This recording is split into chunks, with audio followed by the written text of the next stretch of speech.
ডোমকলে পুলিশের গোপন অভিযানে বিপুল আগ্নেয়াস্ত্র উদ্ধার, গ্রেপ্তার আরব আলী ওরফে বদর।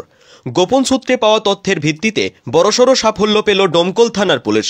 29 জুন রাত থেকে 30 জুন ভোররাত পর্যন্ত অভিযান চালিয়ে পশ্চিম কুচিয়ামোড়া এলাকায় এক ব্যক্তিকে গ্রেপ্তার করে বিপুল পরিমাণ আগ্নেয়াস্ত্র ও গুলি উদ্ধার করা হয়েছে। পুলিশ সূত্রে জানা গিয়েছে ধৃত ব্যক্তির নাম আরব আলী ওরফে বদর। তার বিরুদ্ধে একটি নির্দিষ্ট মামলা রুজু করা হয়েছে।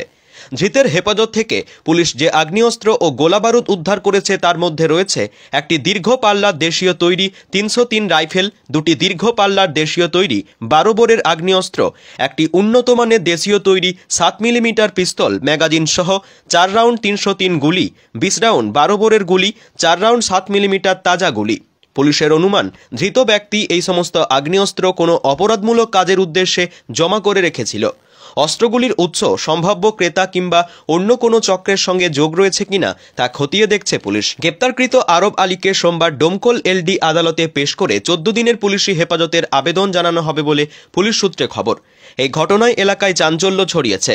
ডোমকল থানা জানিয়েছে, আগ্নেয়াস্ত্র উদ্ধারের ঘটনায় আরও অভিযান চালানো হবে। ডোমকল থেকে কাজল মিত্রের রিপোর্ট,